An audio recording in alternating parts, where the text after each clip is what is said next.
Titre, mesdames, messieurs, bonsoir. Le président de la transition a procédé ce matin à Nyegenkoro, dans la commune rurale de Sanankoroba, région de Koulikoro, à la pose de la première pierre d'une centrale solaire photovoltaïque de 200 MW. Fruit de la coopération entre le Mali et la Russie, cette centrale solaire verra le jour dans un délai d'1 an. Elle permettra d'améliorer la fourniture d'électricité, mais aussi de contribuer à la transformation de notre système énergétique grâce aux énergies renouvelables. Conformément à la vision du chef de l'État, la centrale de Sanankoroba coûtera plus de 200 millions d'euros, soit près de 120 milliards de francs CFA. On fait le point avec nos envoyés spéciaux Yaya Konaté et Adama Kamara.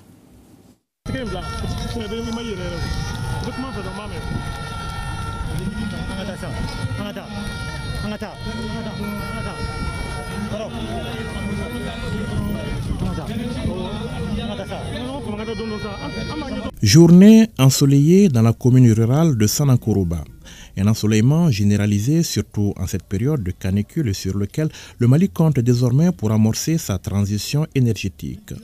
En posant les premiers panneaux de ce qui sera d'ici 1 an la centrale solaire photovoltaïque de Sanankoroba, le président de la transition suscite l'espoir, celui de voir déjà la crise énergétique que traverse le pays se résorber petit à petit. Et c'est le maire de la commune rurale de Sanankoroba qui trouve les mots justes pour l'exprimer.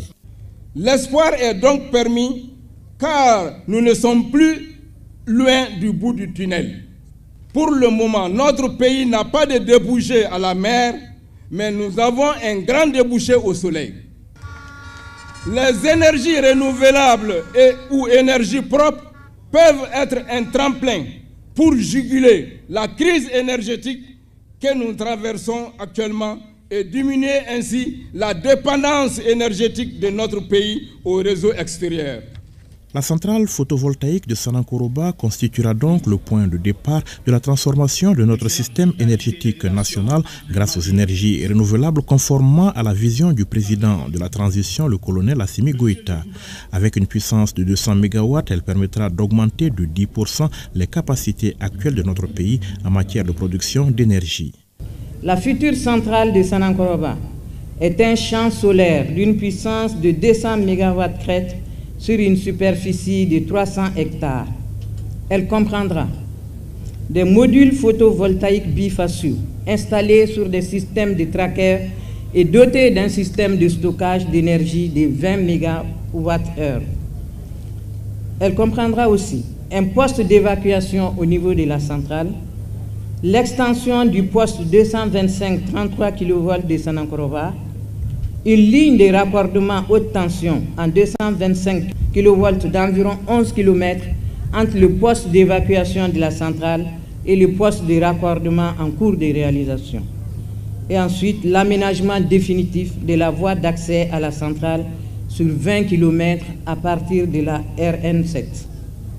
La centrale de Sanankoroba coûtera plus de 200 millions d'euros, soit près de 120 milliards de francs CFA. Elle sera construite par la société russe Novawind, filiale de l'Agence fédérale de l'énergie atomique. Les spécifications techniques ainsi que les paramètres du contrat de fourniture d'électricité ont été convenus d'un commun accord. Il faut le dire, la société chargée des travaux jouit d'une solide expérience en matière de construction de centrales solaires et de systèmes de stockage d'énergie industrielle en Fédération de Russie.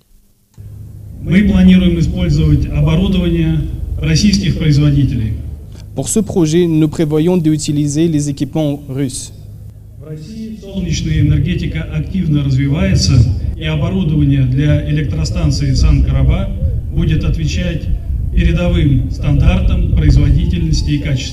L'énergie solaire en Russie se développe activement et les équipements seront installés à la centrale solaire de Sanankoroba répondront aux normes mondiales de la performance et de la qualité.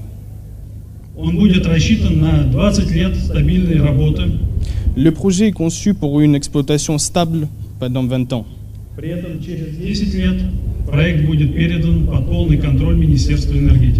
Par ailleurs, dans 10 ans, le projet serait transmis sous le contrôle total du ministère de l'Énergie et de l'eau. En lançant les travaux de la centrale de Sanankoroba, le président de la transition, chef de l'État, n'a pas manqué de saluer la résilience des Maliens tout en affichant sa détermination à venir à bout de la crise énergétique. C'est avec un réel espoir que je viens de poser le premier panneau de la nouvelle centrale solaire de Sanankoroba avec une puissance de 200 MW crête.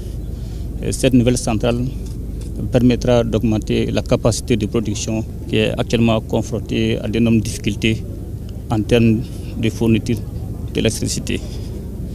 Effectivement, l'étape de Sanankoroba n'est que le début d'une série de construction de centrales solaires en République du Mali et vise à concrétiser notre souveraineté énergétique. Et je voudrais aussi surtout saluer la résilience et la patience du peuple malien qui a fait d'énormes sacrifices. Et je tiens à les rassurer que tous les sacrifices consentis constituent le socle de notre détermination et de notre engagement vis-à-vis du peuple malien dont le bien-être demeure notre souci constant. Je voudrais, avant de terminer aussi, saluer l'engagement constant de la Fédération de Russie aux côtés du peuple malien en cette période difficile. Et la réalisation de cette nouvelle centrale est la preuve éloquente de l'excellence de notre partenariat. Pour cette cérémonie de pose des premiers panneaux, la mobilisation était totale dans le village de Nieguenkoro. Les populations venues des 4 coins de la commune ont sorti le grand jeu pour magnifier cette future réalisation qui fera de Sanankoroba une ville source de lumière et un réservoir d'énergie pour le Mali tout entier.